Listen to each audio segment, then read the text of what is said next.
Hey, Uncle Stash, dude, we are back. It's been a while. How you doing, man? Sweaty. Sweaty, yeah. It's 95 degrees in Tokyo. That's about 36 degrees Celsius. I'm just speaking to the mic. Let me do it again. That's 95 degrees in Tokyo, 36 degrees Celsius. Is that better? Yeah, it's a lot better. Great. Getting it. I can die happy, man. Yeah. You hear yourself better too, right? Yeah. Might want to just adjust your mic a little bit, man. Here? Yeah. Put it a little closer to you. Yeah. Maybe extend it a little bit. There you go. All right, man. So it's been a crazy year, man, so far. I know you was calling me, telling me about how lively your life is recently.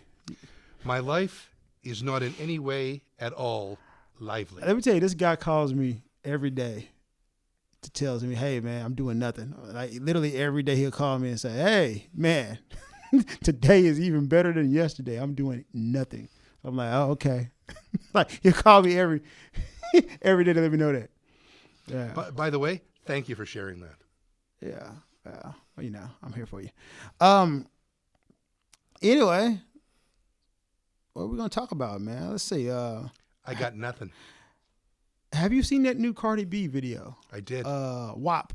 First, I don't know if we should be calling it WAP. Isn't that like a racial slur for Italians? Yeah, that's WHOP.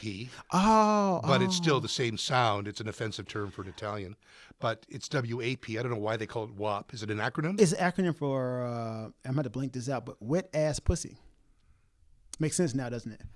It does. It's like, yeah, so, yeah, WAP is short for that. So who is this woman? So this is Cardi B and Megan Thee Stallion. I like the, you know. Oh, you know what? That's the thing where they're attractive women, right? Yeah. You when you watch the video, you can't help but notice they're attractive women, and that's great. Kind of the whole video. Yeah. So that's a good thing. They're attractive women, and that always helps to sell stuff.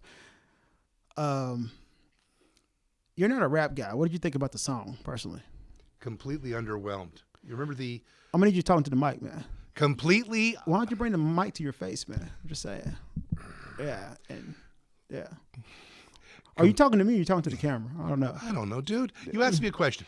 I know, but you're looking at the camera. You're not looking Sometimes at me. I'm multifaceted. I can look at you or at my camera. Well, I'm saying, you know. Okay, how's this? I'm looking at you. Oh, okay. You ready? Yeah. Completely underwhelmed. What was okay, but you're underwhelmed by almost every rap song. Hey, man, you know, I'm keeping it real. Okay. All right. That was something. Yeah. What was the underwhelming factor? And what would it took for you to be whelmed about the song? What was good about that song? I mean, the entire song was just a transgressive kind of play on pussy. It was sexual for the point of sexual. There was no rhyme or reason Language why. we're trying to clean up. Yeah, but I just said sexual. I said transgressive. Those aren't bad words. Yeah, but you said the P word. Oh, okay. Yeah, try to watch bleep that. it. Bleep it. So Extra word for me. Thank you. yeah, so dude, come on. All right. It's all right. Completely underwhelmed. The song wasn't catchy. The You lyrics. didn't think the song was catchy? No, not at all. Nothing about the song I liked. Really? The lyrics. You know me. You want to be. Use bad language, be sexually suggestive or very direct and very explicit, I'm fine with that. No problem at all. Right. I prefer if there's a point to it. I didn't see any point to it whatsoever. And, you know, if these women want to talk about it, great. Power to you. But I don't see anything there that's even remotely interesting. Okay. I did. I thought actually Cardi B is not like one of my favorite rappers at all. Megan Thee Stallion, not really either. But I would say Megan Thee Stallion's bars on this rap was actually pretty good. Like, she can rap her ass off, like objectively as a rapper. I believe you. Contents wise, you know, it was a song for women, by women, for the strip club. Well, yeah, there's no way there won't be some women who are major peeved about that song and its lyrics. Well, you know, you can't please everybody, right? No. But on the flip side, there's going to be a lot of women who also are cool with the song. Yeah, it's fine. And it's okay if it's not for you. It's not for you. But I don't understand the manufactured outrage about this song. You mentioned that earlier on. I don't. What Yeah, outrage? like congressmen and a lot of people saying, "Oh my God, this is the end of the world." Cardi B and Megan Thee Stallion's new song are so nasty and disgusting. It set the women's movement back 20 years. And I'm just like, have you not heard of Two Live Crew, Frank Zappa, and what was that Canadian singer, Peaches, who Peaches, yeah, has a song called "Fuck the Pain Out"? Fuck the pain away. Yeah, "Fuck the Pain Away" from her album, The Teachers of Peaches. Yeah, and that song is just like I actually like that The song. song's garbage. I like that song. But it's totally on the same lines as this song. Oh, it's more explicit. Yeah. Yeah, it's, Totally. kind of a thrashcore song. Yeah. She's actually, I think her name is Eileen or Ellen. I don't remember what her real name is. But she was a nice Jewish girl from Toronto. She was a Hebrew school teacher. She was a nice Jewish girl from Toronto? Yeah, but she was a Hebrew school teacher who moved to Berlin, and now she's whatever you want to call her genre of music. Well, one moment, something's just really pissing me off. 1 second, I gotta do this. Meanwhile, let's have a moment. Da, da, da, da, da, da, da. Sorry that I was complaining about this solipsistic, self-referential existence of mine, but with this coronavirus thing and my own work is primarily in my own apartment. So when I never leave my own place in glorious Chiyoda Ward, Tokyo, it gets to be a little bit much. So today, yesterday, tomorrow is essentially going to be the same thing. And now, sorry, I'm back, man. Back to Lord Spade. It was just a big red backpack in the background that was pissing me off, so I had to change that. That's your backpack. Yeah, but I didn't like it in the shot. So yeah, this song itself, man, is just really causing a lot of manufactured outrage. People are just mad. I think they're just mad because they want to be mad. Like, I'm fine with the song. well, I have a theory behind this, right? And I could be wrong. One thing, I am a hip hop elder now. I'm older, and I have to admit, it's a lot of super misogynistic things about hip hop that we're gonna have to really account for. Because I was during the heyday of hip hop, and yeah, man, we did some things. And as I get older, I can see what people are saying, right? But the thing was, that was really generally men in a man-dominated field doing those things, objectifying women. It has a different meaning when women take the narrative. Well, is it self-objectification? I'm fine with that.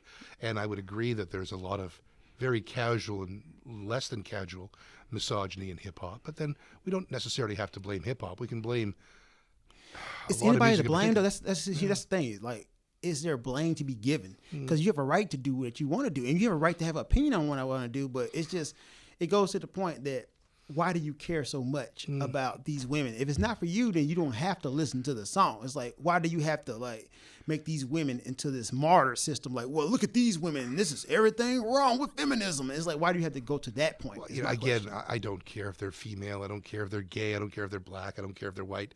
Make your music, live your truth. I can remember back circa 1977 when the Sex Pistols' first album, Nevermind the Bollocks Years, the Sex Pistols came out. I remember reading in the Toronto Star that there were some people at the vinyl manufacturing plant outside London, and they were refusing to press the album because of the extraordinarily offensive content. Now, it's a great album, one of my favorites, but extremely explicit. The reality is it's 1977. Everything old is new again.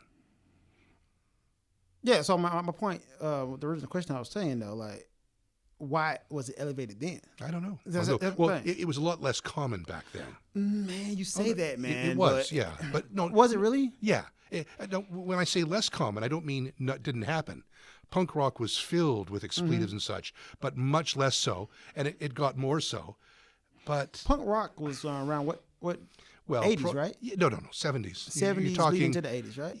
Yeah, but really a couple of years in the 70s, and it transformed into that's the thing, though. wave. You had people who, I guess they weren't explicit, but Cash. Johnny Cash was explicit. Oh no, you and I have talked about this. So I mean, I'm not getting this blatant double standard. And Frank Zappa, always my go-to. Yeah. Even Ted Nugent, Cat Scratch Fever. Come on, dude. That's some explicit stuff. It's just, to me, when men seem to be in control of painting the narratives, I'm not this super guy trying to show you I'm about the movement, because one second, let me finish. Okay. Not to show you I'm about the movement. I don't feel like I have to prove myself that I'm down with the movement. Right. But I see women being used to sell burgers. I see women's titties everywhere. Do you? I do. Me too. Yeah. Even in commercials, all the time, and game shows, stuff like that. But for some reason, when it's over a beat that slaps and lyrics are over, it's a problem. And I can't help but say that, maybe it has something to do with blackness. Maybe. Maybe there's an element to that. I think it's more of the female element than the black element. I mean, okay, we can agree to disagree on that.